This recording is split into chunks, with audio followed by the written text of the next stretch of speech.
Today, I'm going to give you some life hacks for stress, anxiety, and depression with a good friend of mine, Dr. Trina Boice. We're going to talk about physical tips you can do, emotional tips you can do, and who doesn't need life hacks for these important things, because we need all the help we can get to make it through this crazy coronavirus year. So stay tuned.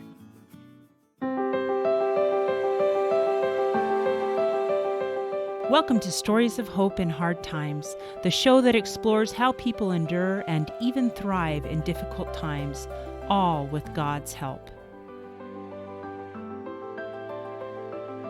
I'm your host, Tamara K. Anderson. Join me on a journey to find inspiring stories of hope and wisdom learned in life's hardest moments.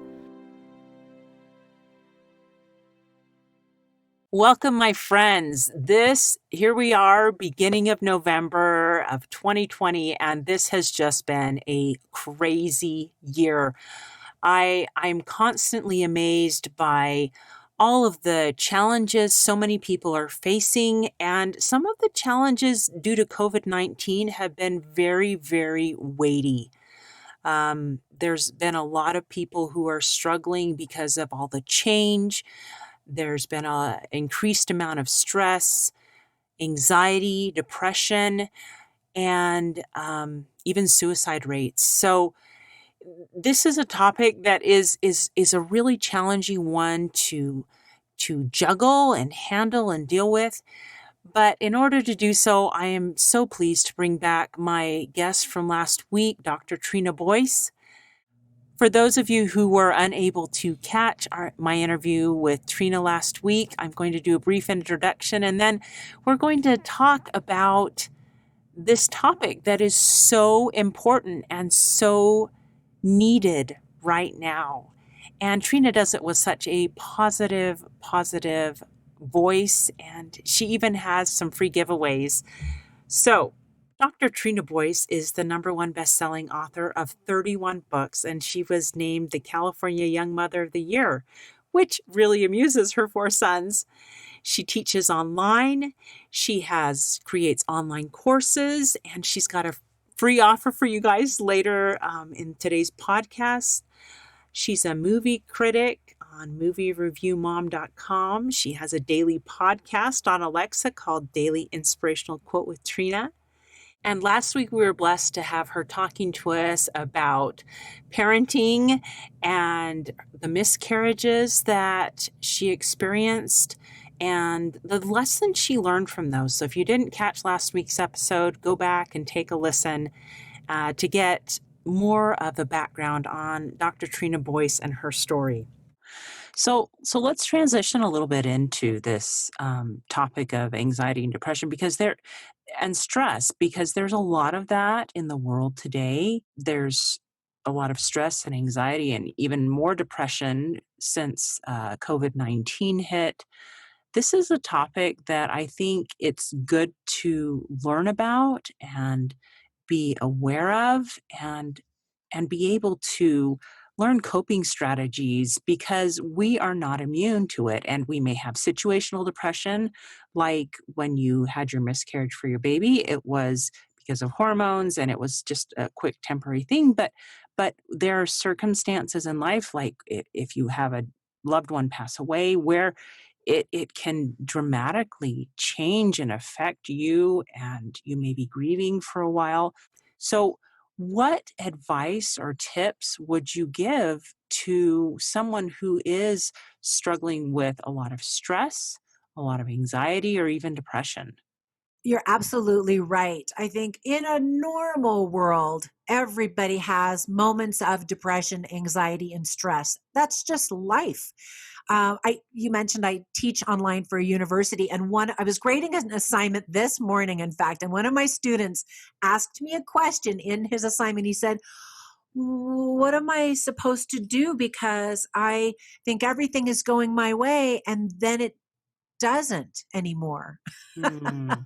And I wrote back and I said, you know what? That's life. Mm-hmm. So part of it, as I mentioned earlier, is expectations. If you think life is meant to be perfect and rosy all the time, no wonder you're going to be disappointed and depressed. That's not the plan. Now, personally, I believe that one of the reasons why we're here on earth is to learn and grow. And as you mentioned before, how do we possibly learn and grow if everything is the same, everything is stable, everything is happy, everything is good and easy? Well, we don't. We stagnate, actually. And you have to constantly be working on a new goal or a new challenge in order to, as you said, learn more about yourself and what you are capable of even doing. So part of it is just recognizing that there will be challenges. Now, who could have foreseen this pandemic? Well, I guess if you look at history, you could say, well, we were due. The last one was 100 years ago. So, but nobody had that on their radar for 2020.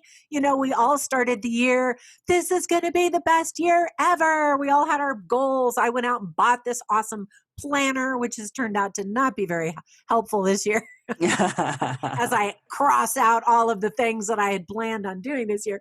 But knowing that life is going to have twists and turns, that's super helpful just to know.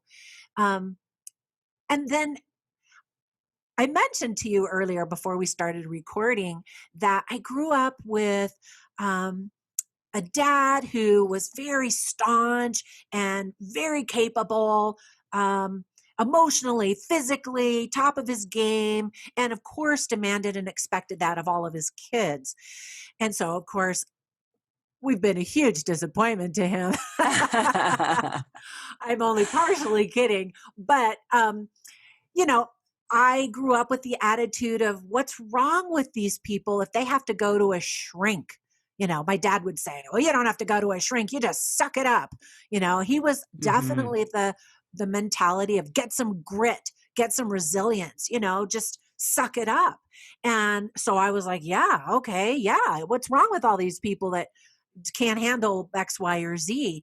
And I realized back when I was in high school for the first time, I noticed once a month, I wasn't thinking logically. And I was like, I wonder if those are related. And yes, they are. And and so having babies and hormones and all that kind of stuff, that honestly, for women, and I hope this doesn't sound sexist, but women are twice as likely to have depression as men. So that was kind of like a light bulb moment for me when I realized, my body has to do with my emotions. I mean, my brain activity and the food that I'm consuming and the exercise I'm getting or not getting.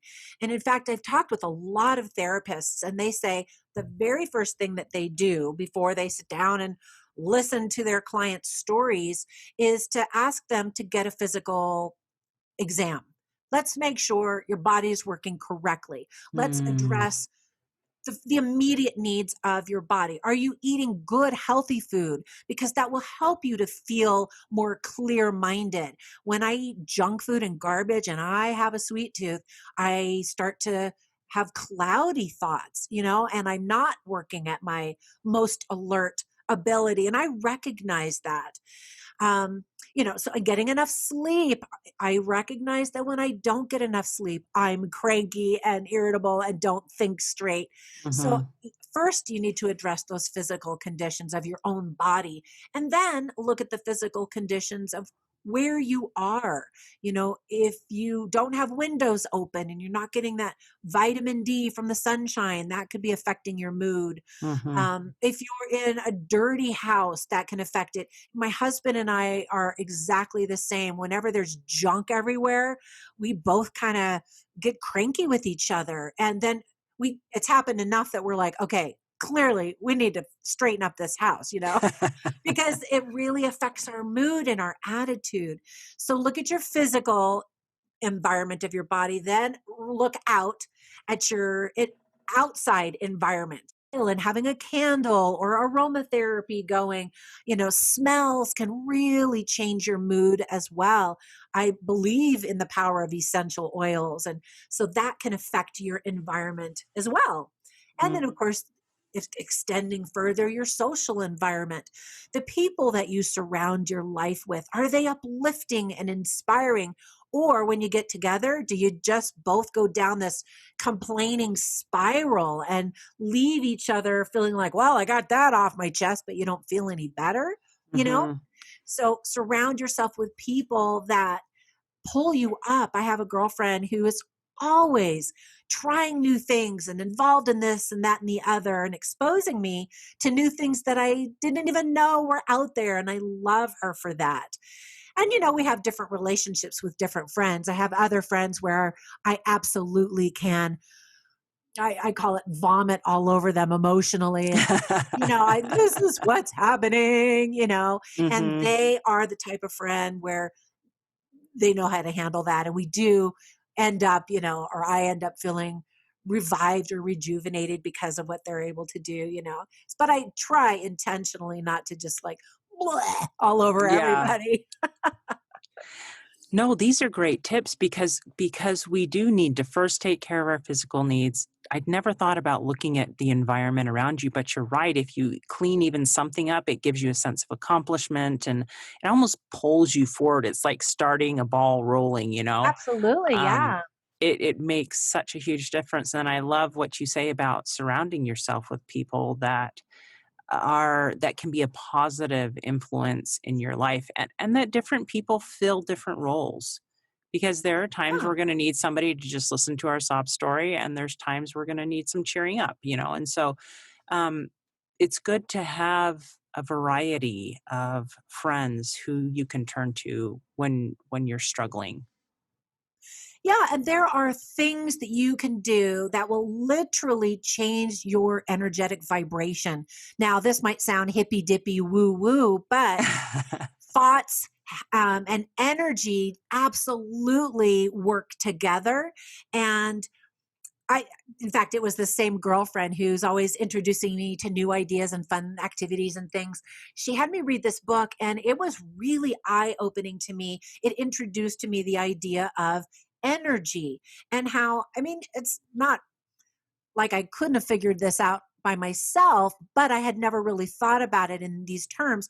When you're feeling sad and depressed, almost nothing will pull you up, because you're pretty committed to staying down at the bottom of the barrel, right? Mm-hmm. And those literally are the words that describe the lowest despair, Mm-hmm. where there is no hope. And I love that your podcast focuses on hope. Hope is such a powerful thing. It is my all-time favorite theme in literature and movies.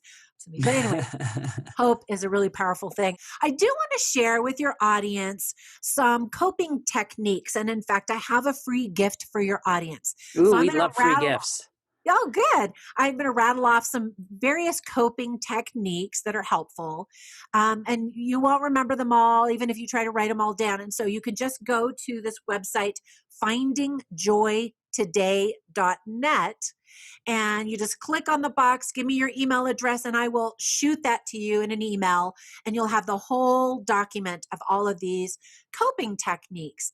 And then before I forgot, I also have a second gift, and that is right before the pandemic, I create online courses, and I had noticed a lot of people talking about depression and anxiety in my extended family, and I knew that there was a need.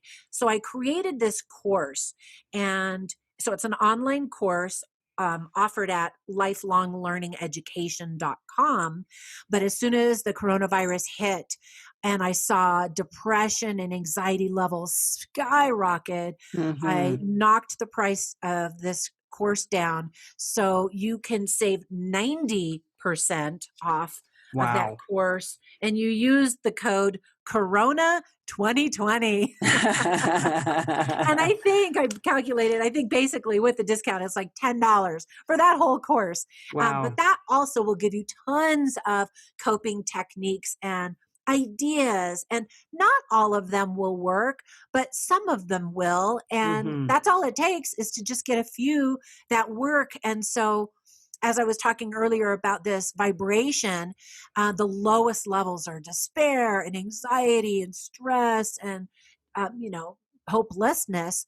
And there are little things you can do, and picture a ladder. So as you're climbing up this ladder, trying to get out of the pit of despair, Mm-hmm. literally, each little activity or exercise or thing that you do can bring you up one rung on that Mm, ladder until you get to that top, which literally is a different vibration.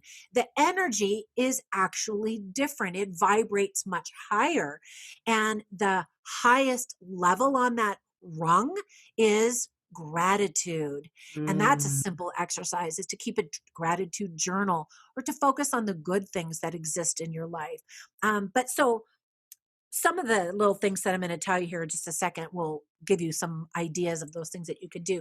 But back to my dad and how I grew up, and my sisters and my brother and I, we all had that same mentality, like, just suck it up already, mm, until my one, I won't say who, but somebody in my extended family married into a family that actually had clinical depression in their family. Like, mm. it's a genetic component, and it has attacked, I should say, because it's kind of an unfair, vicious enemy that attacks this family genetically for generations. Wow. And my twin sister is a nurse practitioner. And the two of us were like, we kind of had the same epiphany, like, wow, there's an actual genetic component to depression. There are Mm-hmm. people that really need medicinal support. It's not a matter of just suck it up. It's a Mm-hmm. matter of, I need some physical, chemical help so that I can make better choices or have the ability to even try some of these coping techniques. So I Right. absolutely recognize that now. And if anybody needs therapy, there is no shame whatsoever. You just need additional support, and there's nothing wrong with it. And I know people that go in for like marriage counseling. I have friends that say, yeah, we just went in for a quick tune up. Like Mm, everybody, every marriage struggles at times, and everybody needs a tune up, whether it's individually or in relationships. And so I think that's a really healthy way to look at it, to just say, hey, I need a little tune up, or I need a little extra help. So, anyway, you can kind of categorize coping styles into three categories. One is instrumental coping, which is more problem focused methods. Um, then there's emotional coping, which focuses more on, obviously, your emotions, your attitudes, your mentality. And then the third one is avoidance. And so I'll mm, share just a few of what those mean. So we actually talked already about some um, problem focused, some instrumental coping, like physical health, spotting patterns, looking for habits. Like when I realized that once a month, my attitude was different. There's a physical component that's affecting my ability to think correctly, or at least for me. So look for patterns and triggers. Make an if then list. Like for me, like I told you, I have a terrible sweet tooth. I loved working at Le Cordon Bleu, teaching classes. I ate some amazing food.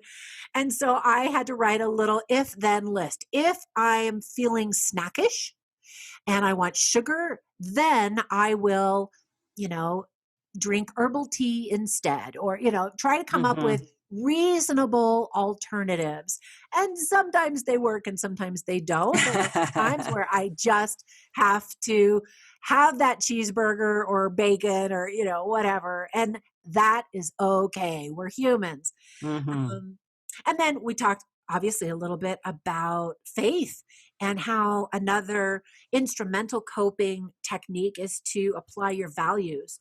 So if you are religious, to understand that there are lessons to be learned. And that's one thing that I shared with my student, is to say, instead of looking at this new challenge in your life that you didn't welcome, instead of look at it as an opportunity to learn and grow, and to ask yourself, what should I be learning from this? Mm-hmm. So I felt like I had learned so much after my first miscarriage. So I was kind of surprised when I had a second and a third. I was Mm-hmm. like, wait a minute.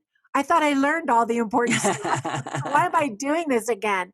Well, sure enough, there were still yet more lessons that I needed to learn. Not that's why necessarily I had miscarriages, but I certainly took the opportunity to dig deeper and find out, all right, what is there yet for me to learn from having this experience?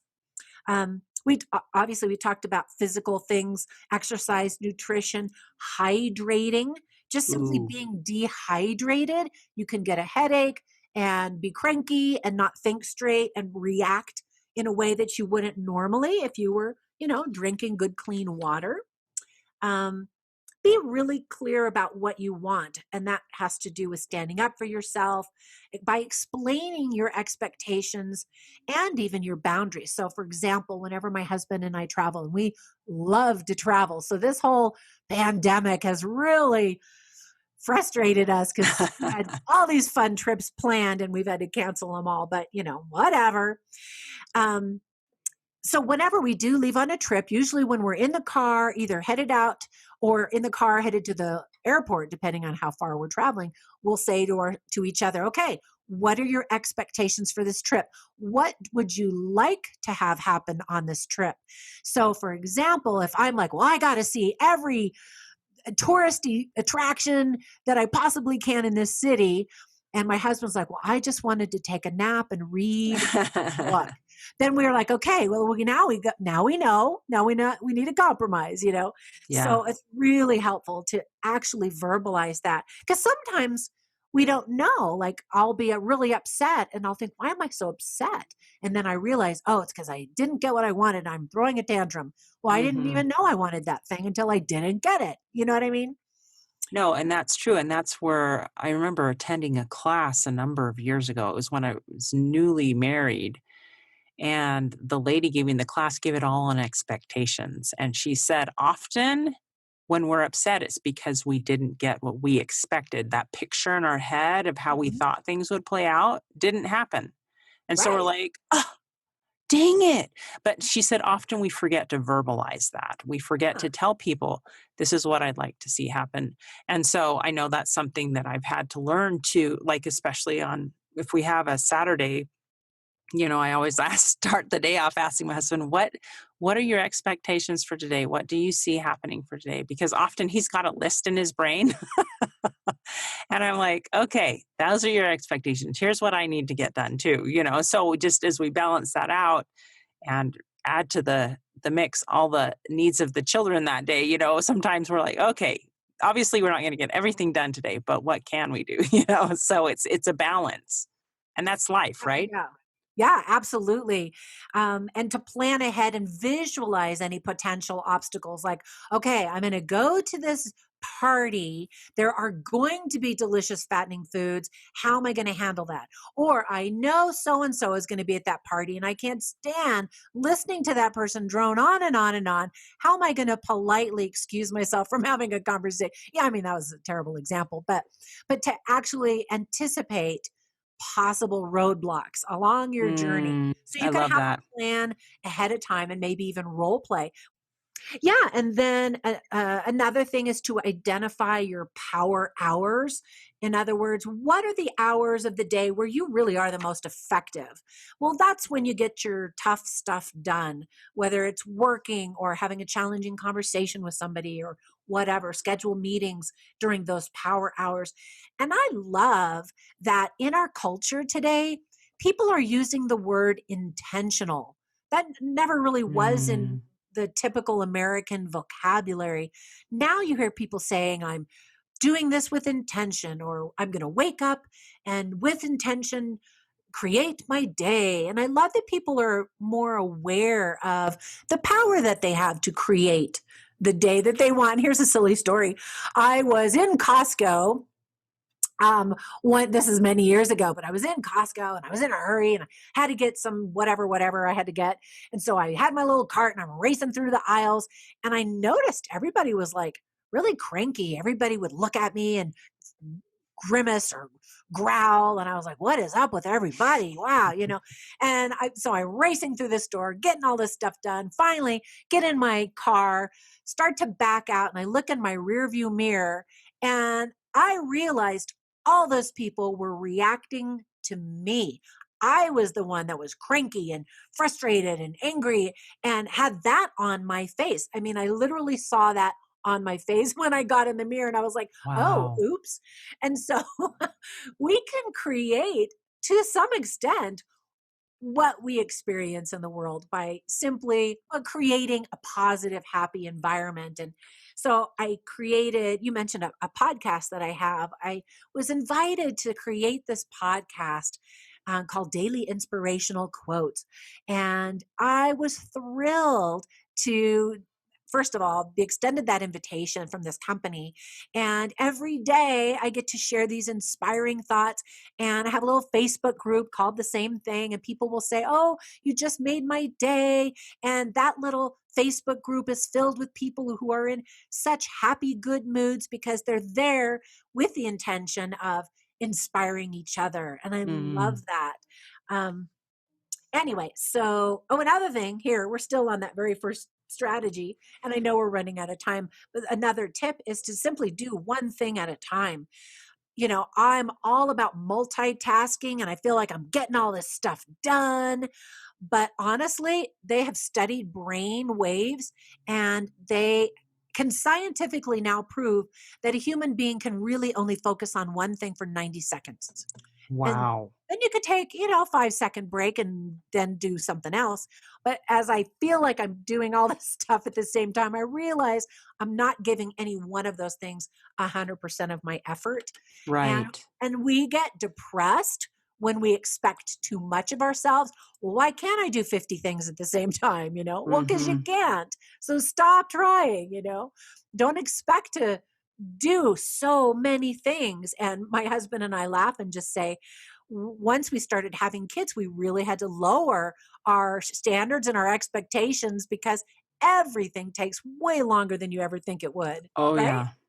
Oh, yeah. I remember after we had our first baby, just the goal that I set was seriously to get a shower every day. Exactly. That was it.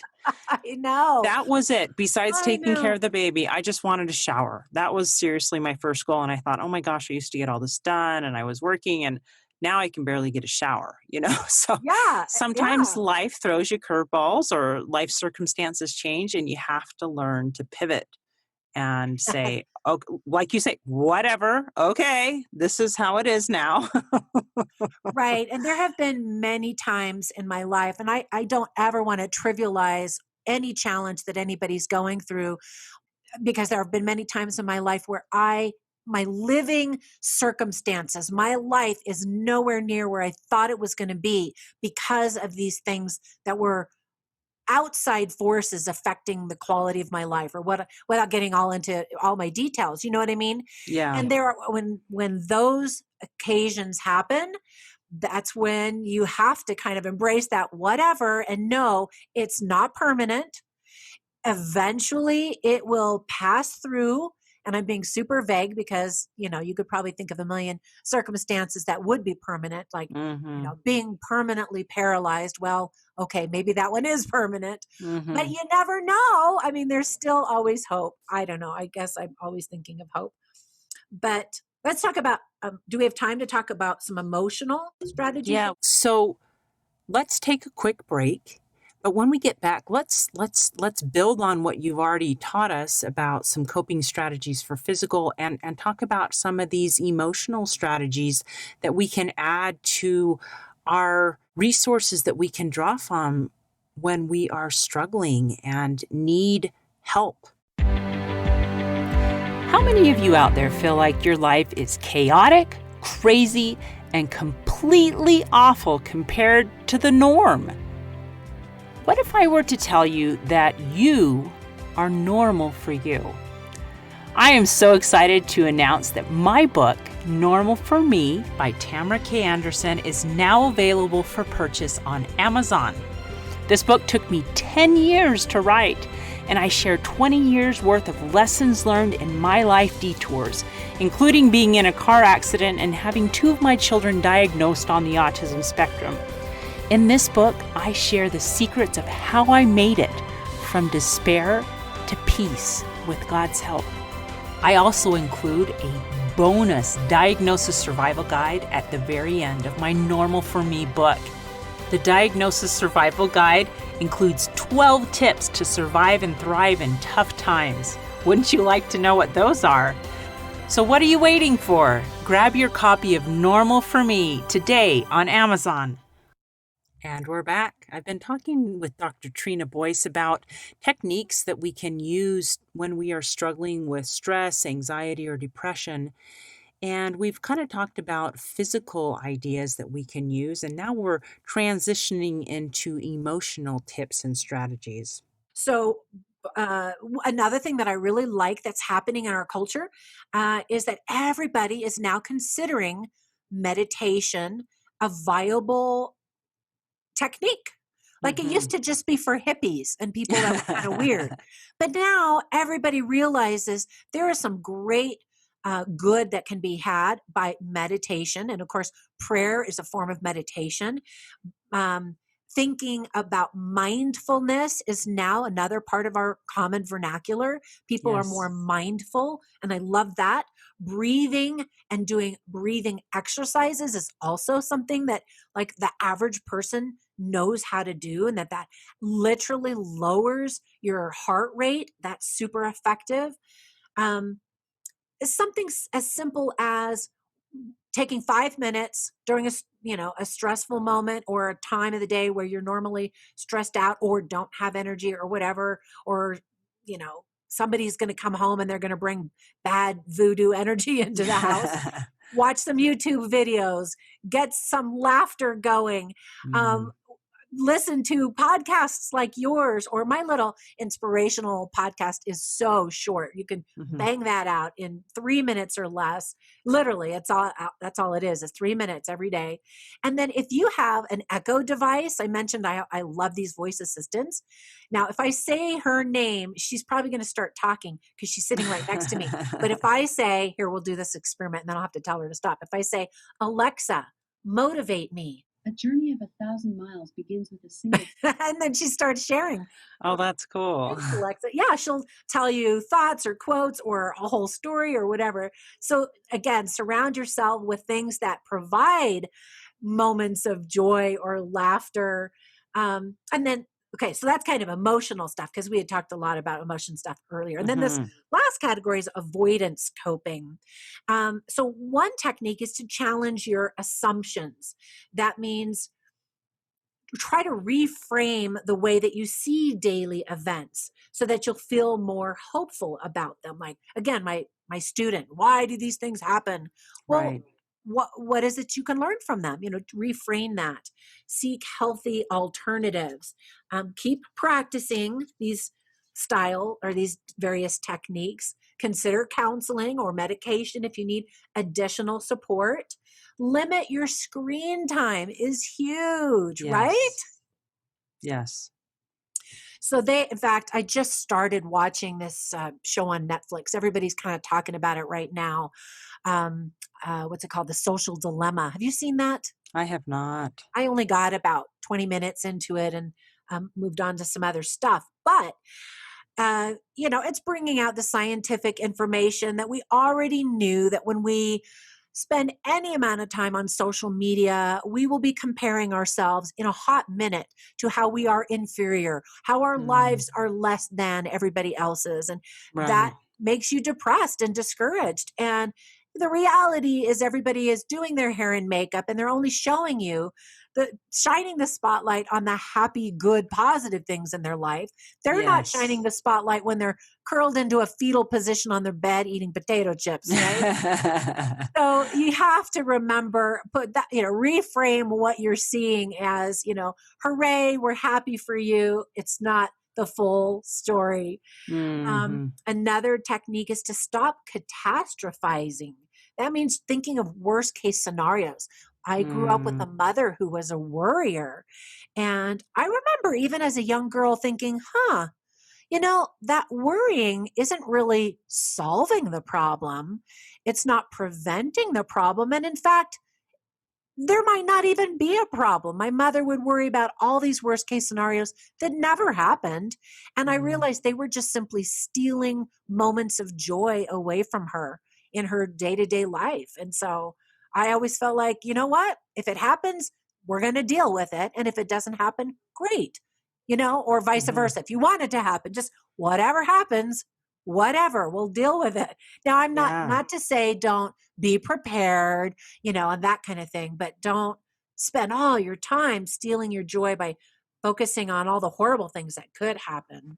Yeah, my mom says, "Why worry when you can pray?" And I've always loved that Oh, little saying yeah, because, often we are truly worried about something, and just remembering that we have the capability of taking that problem and that challenge that we're worried about and just giving it to God. exactly. And then I'll just end on this one, to fill your heart and soul and mind with loving thoughts from yourself.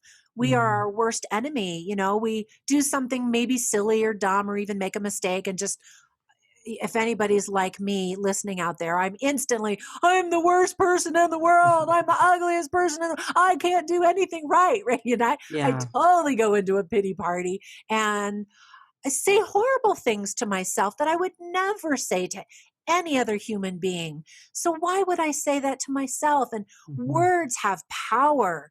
As an author, I absolutely believe that. And whether it's spoken or written, they absolutely have power to create.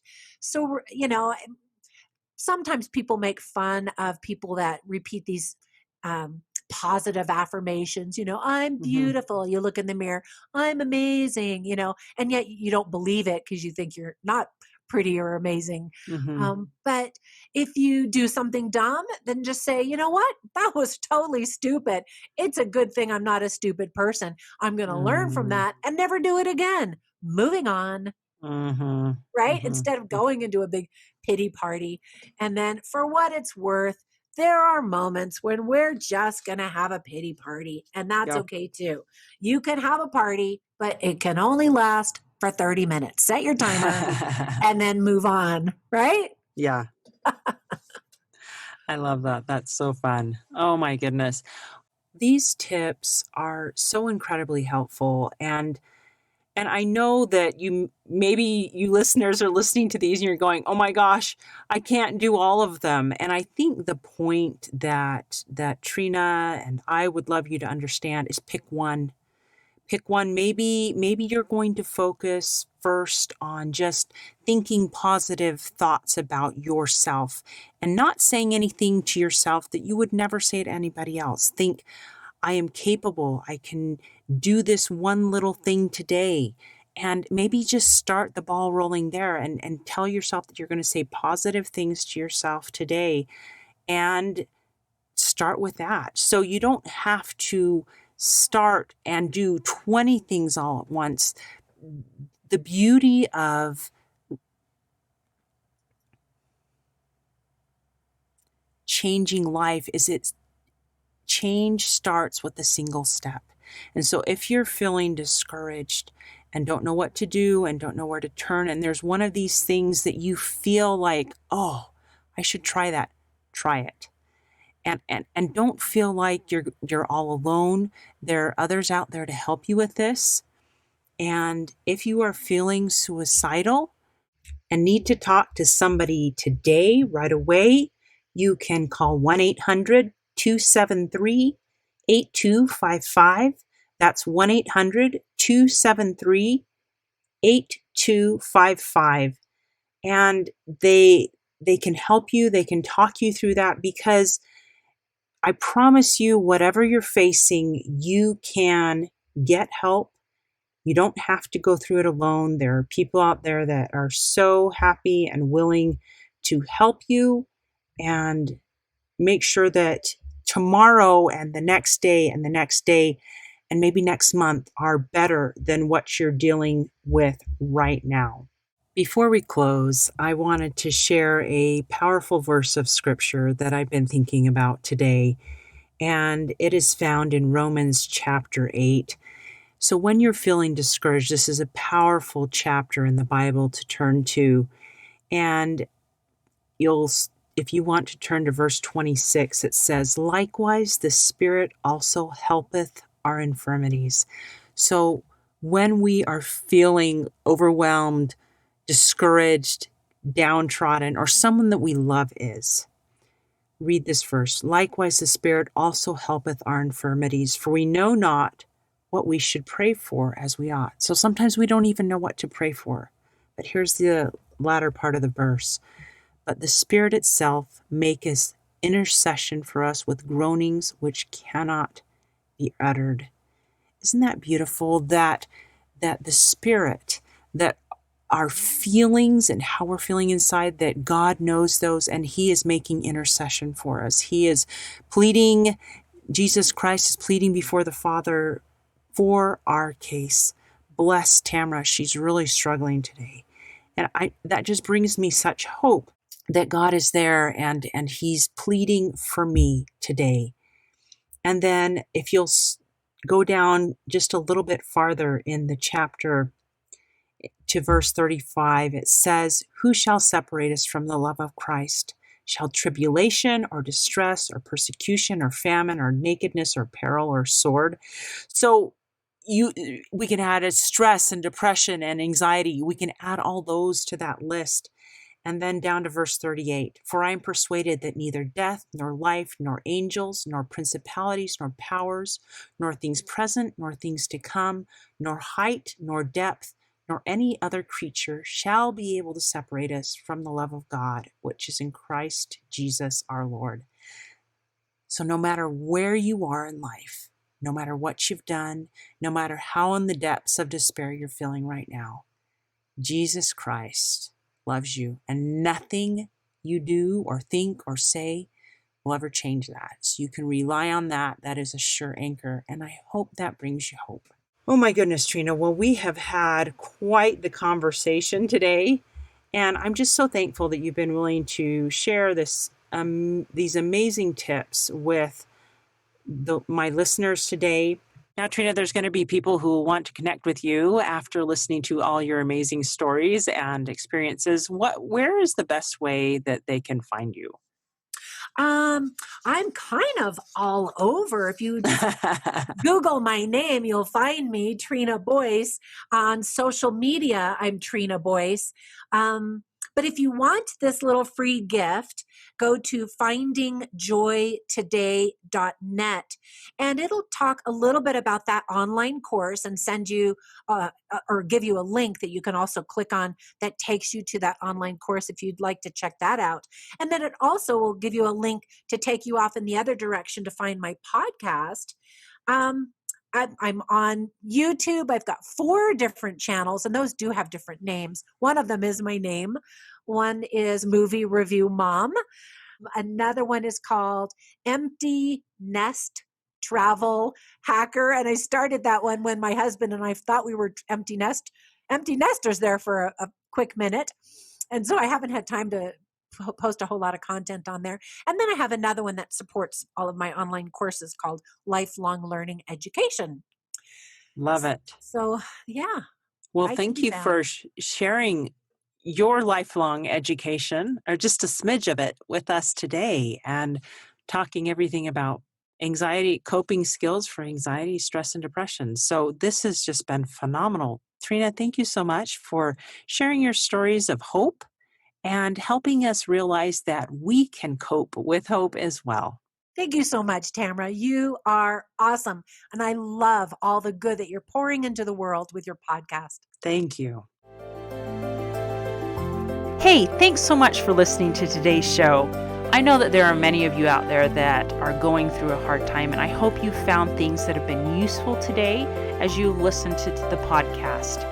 If you would like to access the show notes from today's podcast, visit my website.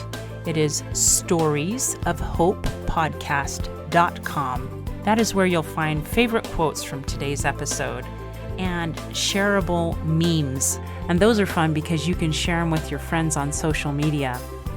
You will also find the links mentioned throughout today's episode so you don't have to remember what those were. And also all the tips that were shared. Sometimes tips are shared so much throughout an episode you forget. What were those great things? So go to the show notes, storiesofhopepodcast.com, to look up these fantastic resources. You know, if someone kept coming to mind during today's episode, perhaps that means that you should share this with them. Maybe there was a story shared or a tip that they really, really need to hear. So go ahead and share this episode with them. May God bless you, especially if you are struggling, with hope to carry on and with the strength to keep going when things get tough. Remember to walk with Christ, and He will help bear that burden. Above all else, remember, God loves you.